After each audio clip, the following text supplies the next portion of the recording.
Yo, what's up guys, welcome back to another video. It's been a very long time, but we're finally back, and today we're going to be breaking down a sample that I made not too long ago, and yeah, here's what it sounds like.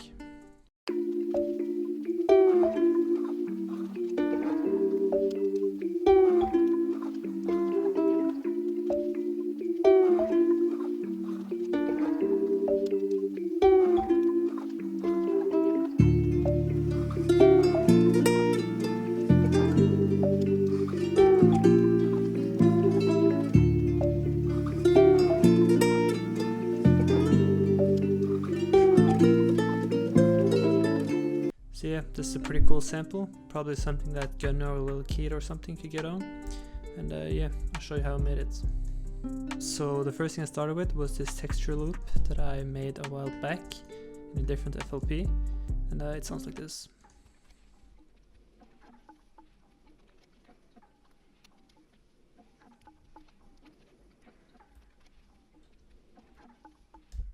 I don't remember exactly how I made it, but I think I just used some white noise and then some mallets, and then just messed with the reversing in the pitch. And for the effects for this, I really didn't add anything since I already had added it in the previous FLP. And then when I had this, I moved on to the Rhodes, which is from Omnisphere, called the Rhodes LA Custom Sampler Keyscape, and I came up with this pattern.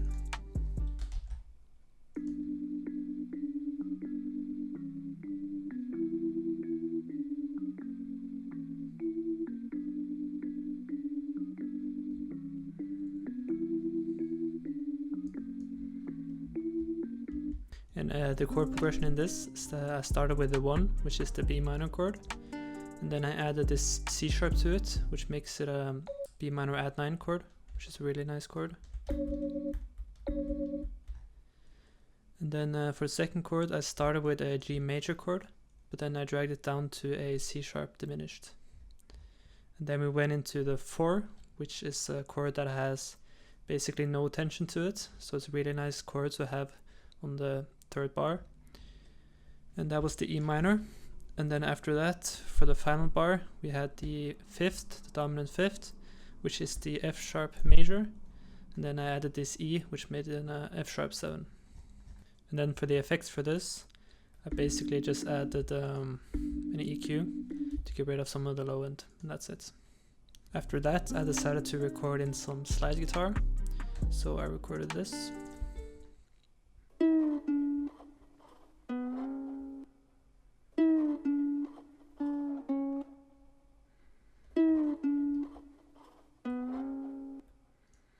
For this, I added a little bit more effects, so I started with an EQ to get rid of the low frequencies and some of the high frequencies. Then I added this reverb, just a little bit, not too much. And then lastly a delay with a very short delay, so as you can hear, after every note plays, it comes like a really short delay after it. So without it, it will sound like this, and with it, it's a very small difference, so you don't notice it that well, but it adds a bit of texture to the sound. Then we move on to the mallet, which I got from an East-West library, and I used this mallet from Perk Woods called Marimba, and it sounds like this.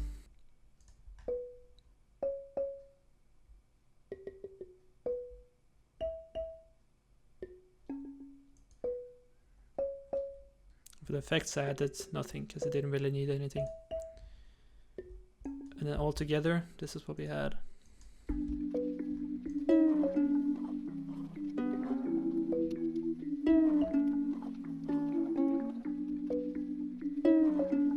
So I was pretty happy with this. So now I moved on to the, not really the bridge, but the main section of the melody. And in here, the first thing I added was bass, which was just a one-shot sound from one of my kids, and it sounds like this.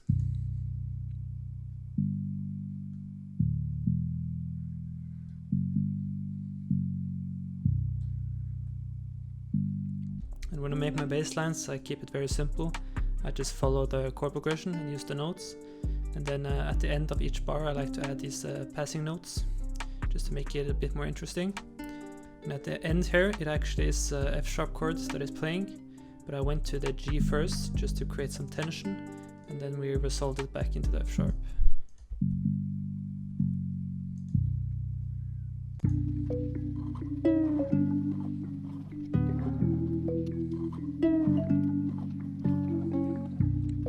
And for the effects for this, all I added was an EQ to get rid of the frequencies that I didn't like. Now once we had this, I wanted to kind of add some guitars to it to kind of spice it up. So the first thing I started with was recording the chord progression, which sounds like this.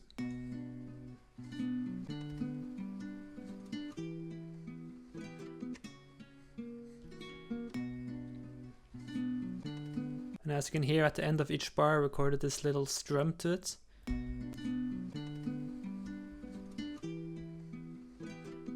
Which just kind of gave it that Spanish vibe. Then we had the melody, which sounds like this.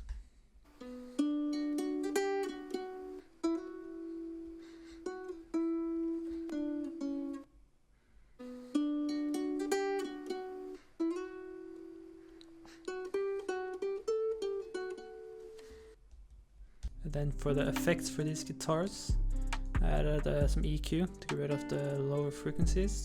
Then I added slight reverb, and then a fruity compressor. And the reason I added this was because some parts in the recording was very quiet, but others were too loud. So this kind of just balances it out. And then all together, this is what they sound like.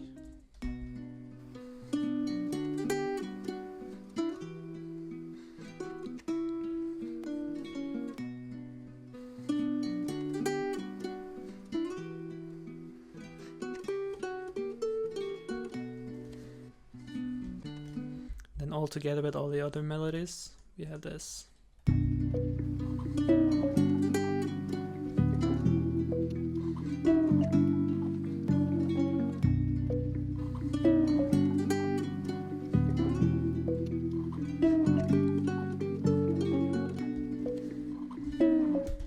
Then what I did was that I exported the sample out and I dragged it into a piano roll.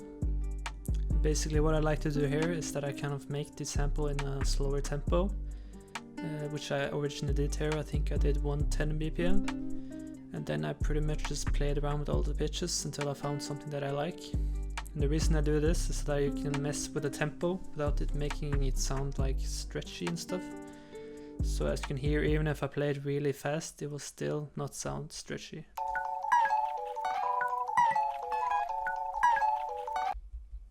And then I pretty much recorded it in on the D note instead of the C. And it sounds like this.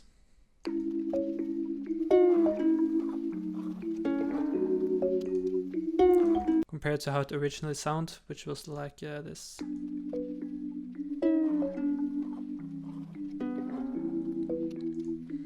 So yeah, it's just a cool thing you can do when you have a sample that you're not really fully happy with.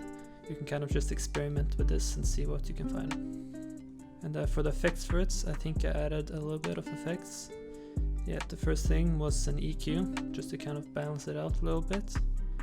Then I added this detune to it, which is a really good detune. And then lastly I added this Sheps 73, which I kind of just used to usually take up the higher frequencies a little bit. Just makes it sound a bit more crisp. So yeah, that's it for the sample. I will play the final result for you guys. And thank you for watching, and I hope you'll see you next time.